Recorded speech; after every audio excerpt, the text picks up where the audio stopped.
Go. Hello everyone, I welcome all of you to my new YouTube channel Creative Teaching by Soumya. Basically, I am a commerce lecturer. I do teach commerce in a government college of Odisha. So whatever I am going to teach over here is according to the syllabus that is been prescribed by Council of Higher Secondary Education, Odisha government. But this video is going to be helpful for everyone who is having the same type of syllabus. Go. So whatever I am going to teach is as per the syllabus that is been prescribed by Council of Higher Secondary Education, Odisha. These videos are meant for teaching BSM2, Business Studies and Management 2, that Business Studies and Management for +2 second year, Commerce. So before starting, first of all, we need to know what is the significance of studying this Business Studies and Management. Why we need to study? You know that if we need to be very much proactive for the future, we need to know about the business, where the business actually is situated, what is the environment, how we can prosper by setting up a business, what is the organization all about. So we need to have a basic understanding about the business as well as about the policies, about the management, about everything which is actually running inside the business. So in today's video, I will give you a brief introduction of Business Studies Management Unit 1. What are the syllabus? First, we are going to study about the nature, significance and functions of management, and in that we are going to study the meaning, feature, objective importance, and whether management is an art or a science or a profession, or labels of management, management functions and many more. But in today's class, since this is a introductory class of management, I will start my class with a story why we need to go for a management and what exactly management means for a layman. Fine? So let's start our story. But before starting a story, I would actually ask you, since it's not a live session, but it is very difficult to it's very difficult to convince me whether you are comfortable in English or whether you are comfortable in Hindi or maybe in any of the regional languages. But since it's a YouTube channel, so I'm going to put all the stories in Hindi, and all the stuffs, whatever I'm going to teach, that would be in simple English, so that I can reach to each and every corner of India where people can easily understand the basic concepts of management. So fine, so let's start with the story. This story I had actually studied when I was in my standard 4. The story is all about a merchant who used to be very rich and his 4 daughter-in-laws. And the story goes like this. If I will tell in Hindi, I hope nobody will mind. I will go for narrating the story in Hindi क्योंकि थोड़ा अपनापन आएगा.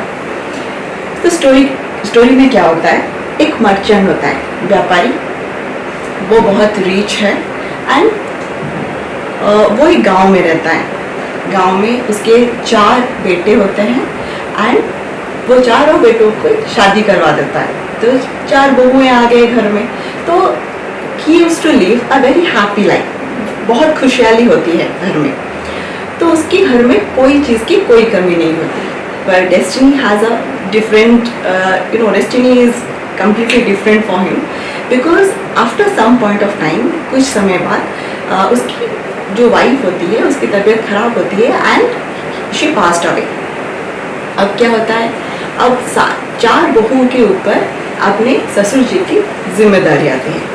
तो ससुर जी क्या बोलते हैं, because he was a person of principle, so he didn't want to have any kind of personality among 4 sons or 4 daughter-in-laws. So he has thought that what exactly I am going to do, I will take food with each and every daughter-in-law of his family.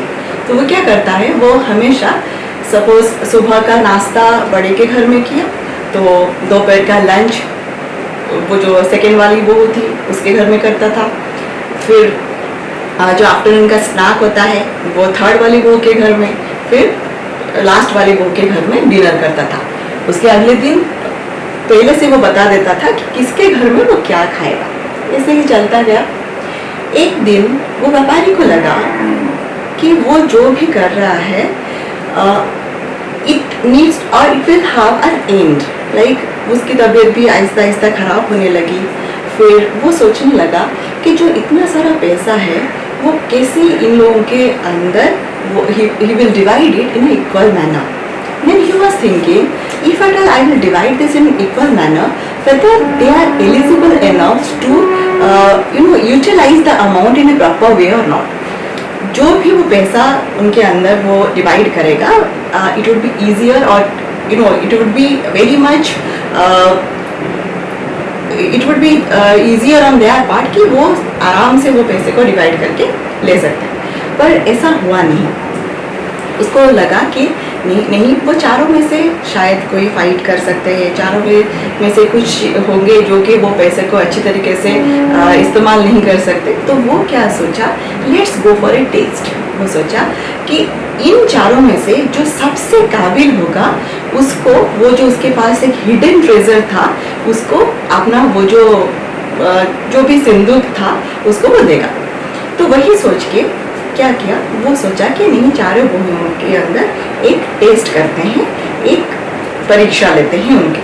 फिर क्या किया, वो जब वो बड़ी बहू के पास गया, वो बड़ी बहू को बोला कि बहू तुम्हें जो हमारे इतने सारे सीजन्स है, जो ऋतु है, उसमें से सबसे फेवरेट ऋतु क्या है। वो कुछ बिना सोचे ही बोलने लगी कि पापा मुझे सबसे ज़्यादा गर्मी का मौसम अच्छा लगता है। वो हंसने लगे, गर्मी का मौसम तो किसी को भी अच्छा नहीं लगता, तुम्हें कैसे भला अच्छा लग सकता है। तो वो बोली कि वहाँ पे आप सोचो, गर्मी के मौसम में जितना अच्छा फ्रूट्स मिलता है वो बाकी मौसम में नहीं मिलता। आप सोच लो, उस मौसम में मैंगोज मिलते हैं, बाकी सारे मौसम में नहीं मिलता है।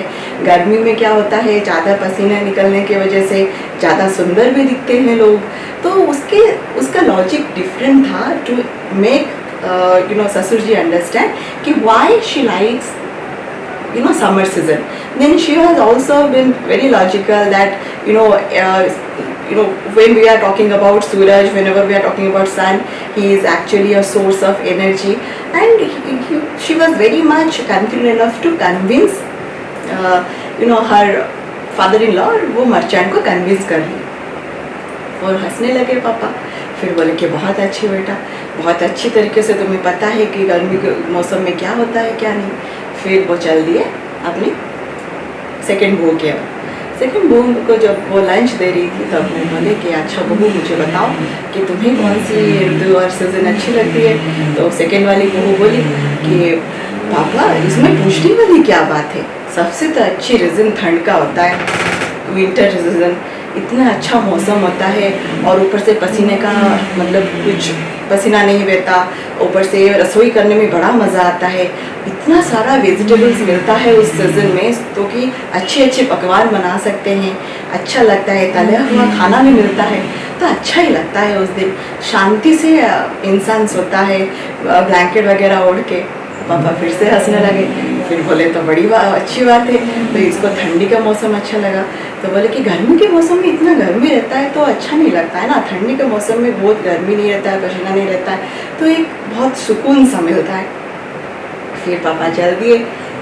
वो थर्ड बहू क्या, जब वो थर्ड बहू के पूछे कि आपको कौन सी ऋतु अच्छी लगती है, तो वो थर्ड वाली बहू बोली कि मुझे ना पापा मुझे लिखने का बड़ा शौक़ है, मैं बहुत कविता वगैरह लिखती हूँ, तो मुझे वो जो रेनी सीजन होता है वो बड़ा अच्छा लगता है। एक तो वो बारिश, वो उसमें मिट्टी मतलब जो धीमी धीमी खुशबू है मिट्टी का, वो बहुत अच्छा लगता है।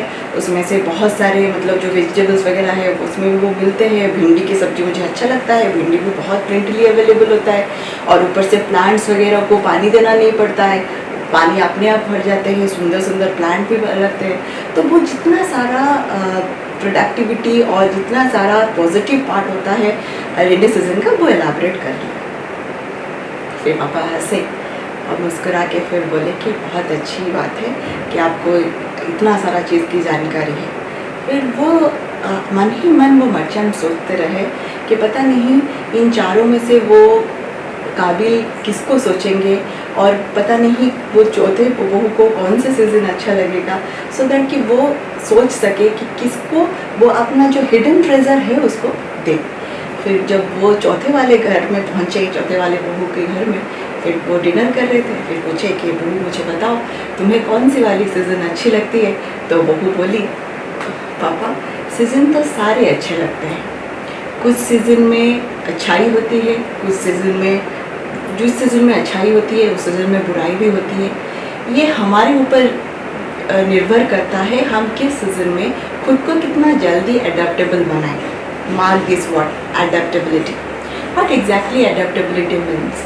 Adaptability means putting yourself in any type of condition and also being acceptable towards that. Suppose take for example बहुत ठंड है तो ठीक है, ठंड है तो थोड़ा सा ठंड रहेगा, आलस भी रहेगा, मन करेगा मतलब सोने के लिए, पर हम लोग उसको छोड़ के भी हम लोग को काम करना है, थोड़ा मैनेज करना है, वही चीज़ हमको करना पड़ेगा। फिर वो बोली कि देखिए पापा, जैसे कि बारिश के सीज़न के बगैर कोई भी कल्टीवेशन नहीं हो सकता, गर्मी के सीज़न के बगैर वो भी कल्टीवेशन नहीं हो सकता। तो सारी ऋतु का अपना इम्पोर्टेंस है और सारी ऋतु में पॉजिटिव और नेगेटिव चीज़ें हैं, पर ये हमारे ऊपर है how we can actually utilise all the positivity and also utilise the positivity to diminish the negativity of things. So उसमें क्या होता है, adaptability and acceptability of a thing and along with that flexibility, 3 words. Change हमेशा constant रहेगा, एक लिविंग है, वो बोल के गए हैं the only thing which is permanent is your change. So change हमेशा होता रहेगा, पर we need to be adaptable enough, we need to be very much concentrating towards how to manage our self in every type of condition. अब आप लोगों को पता चल गया होगा कि ससुर जी किसको वो संदूक या किसको वो हिडन ट्रेजर दिए, वो चौथी बहू थी, क्योंकि वो एक्चुअली चीज़ों को कैसे अच्छी तरीके से मैनेज करना है वो सीख गई थी। वो छोटी हो सकती है पर वो वीटी थी, वो क्लेवर थी चारों में से।